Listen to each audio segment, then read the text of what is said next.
felt true to the period. So we hope we have. I think Barney's brilliant, and I think it does feel like a... This is Riju from Sportskeeda. Congratulations to all of you on season 2. I had a blast watching it. How does it feel to have it come out and to have the whole world see it? Oh, thank you so much. We're really excited for people to see it, and it's so lovely talking to people like you who have seen it, because we've been sort of living it and it's existed in our heads now for a couple of years. So for it to actually exist, in the real world, and for people to be responding so well to it is very exciting. We're really looking forward to everyone being able to see it. So thank you. And we had a blast making it. We did. We absolutely did. The great tragedy of it all is that there's only so much I can speak about in this interview, so as to not give away some of the key points. But I guess I'm allowed to speak about this. The big revelation is the mother. Nan's mother is the big, was the big bombshell at the end of season 1, which carries into season 2. So how much can you tell us about Nan's mother? How much are we allowed to say? Well, we can tell you that she's played by Leighton Meester, who for us is about the most exciting person we could have brought into that castle to be Nan's mum. We can't tell you how she ended up being Nan's mum or what her relationship is with the rest of the characters in the show, but she's there in the first episode, and she is not going to be an easy person for any of the characters to tackle in that first episode. She's got a lot to say, and she would very much like her voice to be heard. And when we were talking about the character, not so much in terms of her relationship with any of the other characters, but who would be somebody who would be Nan's mother, we were keen to sort of make her similar to Nan in that she's sort of able to speak up for herself. She's quite scrappy. She's not going to go down without a fight. She's funny. She's sort of sexy. She's got a past. She's got a voice, and she feels like a worthy sort of parent to Nan. She feels like they belong in the same family and in the same world. So we talked about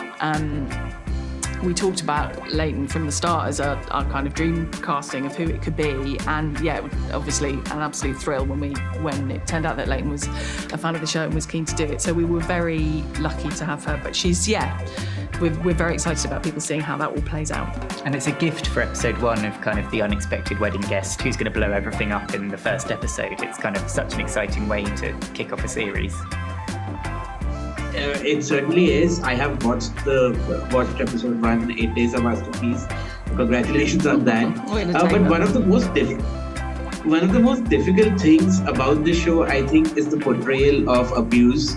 And I mean, I'm sure the man who plays Lord Seaton is a lovely guy, but the fact that he doesn't blink, he is Hannibal Lecter level scary in some cases. We can say he is a very lovely man. Lovely. He's a very funny man. So yeah, luckily we don't get to see that side of him unless the cameras are rolling. Yes, Barney, who plays him, is a comic actor as well as a terrifying actor. He does comedy and we, when we were casting the part, we were keen to sort of get somebody who felt. We didn't want somebody who felt kind of moustache twirly, is a sort of phrase that we use in terms of, we didn't want him to be a typical villain. And I think at the beginning of season 1, hopefully, you may spot that he's sort of quiet but in period drama terms, the sort of quiet, mysterious leading man often turns into a good choice, and actually is the kind of end game for the girl in question. So we wanted it to feel surprising in terms of season 1, in terms of the way that he's revealed, as it would be in real life when these girls came over.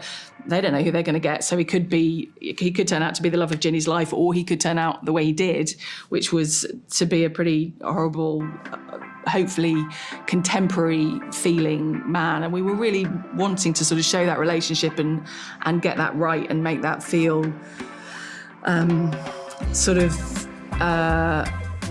sinister in a way that felt contemporary as well as felt true to the period. So we hope we have. I think Barney's brilliant, and I think it does feel like a strand in the show that people have really related to and really responded to. So thank you. Another difficult subject that is brought up in season 1 and season 2 is homophobia. How did you tackle this subject, and how would you say it was different back then as compared to the current situation? I think one of the things we really wanted to do was put out a really positive love story into the world, and particularly for series 2. Series 1 ends in that brilliant scene on the balcony with Mabel and Honoria kind of saying, let's create our own world. And we really wanted to look at that relationship in a positive way and kind of go, what does that world look like for them, and how does their love story thrive? And it feels like in series 2, Mabel and Honoria are really brilliant partners to one another. And actually, it's a really kind of healthy, positive relationship. I think it's the most functioning relationship in the show, probably. But I think we felt a great responsibility kind of to have a really happy, gay love story despite the difficulties of their time. For each of you, is there a character on the show that you personally adore or relate to? One character. Gosh, we love them all, honestly. It's like trying to choose your favourite child. I'm going to say Nan, because I feel like, I quite often say Mrs. St. George, and she's my kind of... but I'm going to say Nan, actually, because I feel like Nan makes some bad choices and is complicated in her own words, and sort of